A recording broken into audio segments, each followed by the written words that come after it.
Hello, buddy. Today we have Amanda with us. She's a former IT professional who reinvented her life, helped people facing criminal and immigration challenges. Today she's here to share amazing journey with us. Before we begin, I would like to welcome Amanda to our channel and thank her very much for taking the time and speaking with us. Thank you so much, Amanda, and welcome to our channel. Thank you so much for having me. Amanda, please tell us where are you from? Originally Indiana in the US in the Midwest, following a long time in Florida, and then now I'm in Connecticut. Amanda, you spent nearly 2 decades in IT with the companies such as Humana and Ultimate Software. What was your Yes. daily routine like back then? So since they were with reputable large companies, it was a Monday to Friday, 9 to 5 type situation that was very routine and predictable. Yeah. Okay, so when did you first feel that you wanted to change and why did you choose law? So I actually chose law when I was 11 years old, and I first read The Rainmaker by John Grisham. He's an author, lawyer turned author. And so that passion had always been there, and it just resurfaced, and I decided to go for it with the support of my CEOs at Ultimate Software, who said, "You can do it," and I believe them. Making the move from IT to law is a big jump. How did you handle that change? So it was a bit rocky. The and it was similar in the regard that in IT everything is very logical. It's an if then else world. Yeah. In the law, it should function like that. However, there's a lot of different variables. So and human elements that come into play. So that was the biggest change in terms of recognizing and dealing with the human element of the law that isn't as prevalent in IT. So did you ever doubt yourself and how did you get past those moments? Absolutely. I doubted myself from the first moment. And I think that's probably why I delayed the decision to do it for so long. And I don't regret that because it gave me experience that helps me in the law that I would not have gotten otherwise. But the best way to overcome those doubts were the other people that believed in me, that saw me succeeding in other paths and said, "You can do it." And I believe them. What skills from your corporate career have helped you most in law? So many skills. In a corporate world, you do deal with a lot of people. You have that always acting with courteously, respectfully, in a very and it can be a bit of an intense, political environment too sometimes. So you have to learn to deal with people, manage people and their expectations. And so those skills definitely came into play in the legal field. Why did you choose to focus on criminal defense and immigration law? So criminal defense was always a passion of mine because, the justice system should work. It should work. And so that means that you need good advocates on both sides, both defense and the state. Yeah. And the state has a lot of resources and leverage that are often missing from the defense side.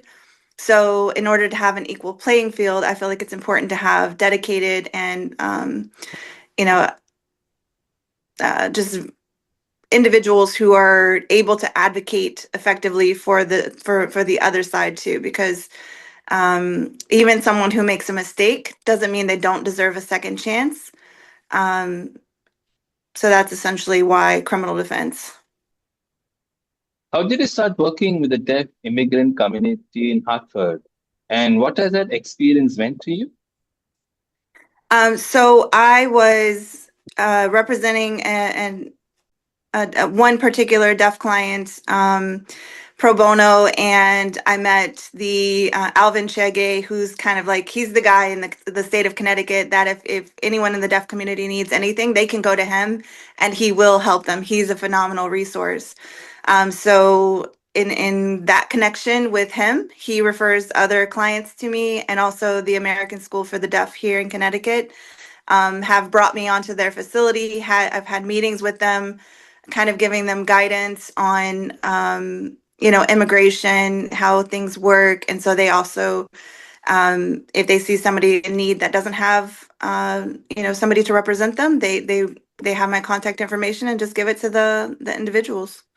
And I've learned so much from that. I just cannot even explain my absolute lack of knowledge prior to that. And I am just very grateful for the education and um, that I've received from the deaf community. Their welcoming, their response, and their willingness to be very patient with me, as I do not speak any ASL or anything else. So I have to frequently rely on others to help. So. Can you please share a client story that reinforce why you chose this path? So yeah, the deaf immigrants, story is very important to me because, having to learn all of this, like I did not know that, and it sounds silly now saying it now that I know this, but I didn't understand that there was different sign languages for different countries. I thought, oh, there's an English sign language and there's a Spanish sign language. But no, there's an American sign language. There's a Peruvian sign language. And Peru actually was developed in one of the most fascinating ways. So it's very different than a lot of the other sign language, like Colombian sign language, Venezuelan sign language. Every country has different sign languages. So just, one or two translators isn't what's necessary. You have to have most of the time like an ASL interpreter, and then also what's called a certified deaf interpreter, a CDI, who and the work that they do is phenomenal because they are able to essentially act out the words so that they can translate in a multitude of different languages. So it's just absolutely phenomenal, the work that they do.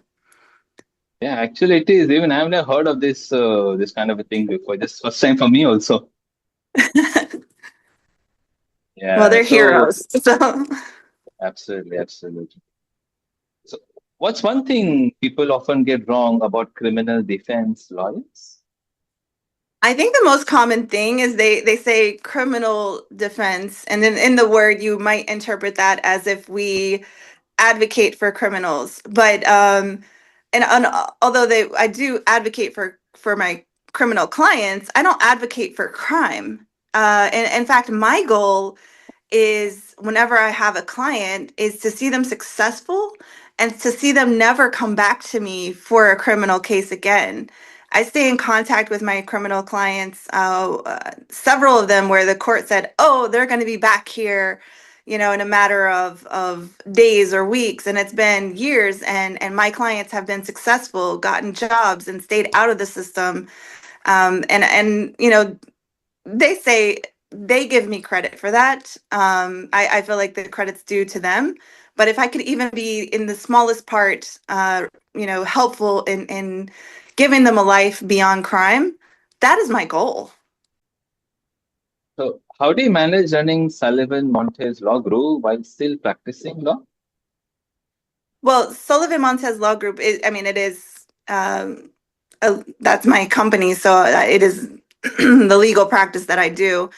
But in terms of the administrative aspects of it, managing the finances, one thing that I do to alleviate a lot of the management is I don't hourly bill. So I do that for a couple of reasons. First of all, transparency. So I do flat rates so my clients know exactly how much they're going to have to pay. Sometimes it ends up that, I give an hourly rate and I make less than somebody working in fast food on that case. And sometimes it ends up the accurate rate, what I should be making. So, but the benefit of it is it removes the administrative responsibility, and also, or just like kind of mediocre tasks that don't really produce anything.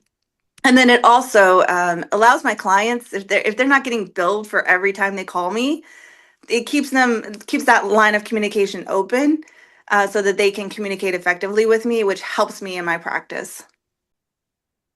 What advice would you like to give to someone who's considering a major career change? I say go with your passion. If you have a passion for it, even if you're busy, even if if you enjoy what you do, then you're not working, you're just enjoying life. So, and making the dreams of someone else come true versus making your own dreams come true. I mean, it's invaluable, it's priceless. So, even if you have to take some time like I did to build yourself so that you can have the foundation and support available to do that, I mean, that's fine. Take your time. There's no clock on this. You can take your time, build your foundation, and then go for your goals and your passions whenever you are able to do so. So, Amanda, finally, Yes. please tell us, what does success look like to you, and when do you feel like you're living a purpose? So success to me is not financial. Um, Honestly, the financial aspect of it, I don't like dealing with it. That's not, some people, and I think in our world, we typically do measure success based on how much money somebody makes doing something. But that isn't, what makes me feel successful. What makes me feel successful is, having a client reach out, years later and say, you changed my life. I have opportunities now that I would have never had if you hadn't stepped in.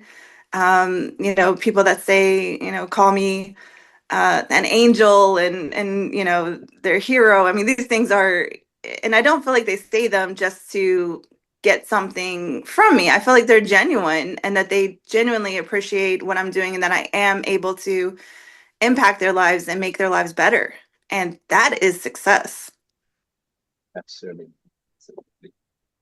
So, Amanda, thank you so much for sharing all this valuable knowledge and information with us. We wish you continuous success in all aspects of your life.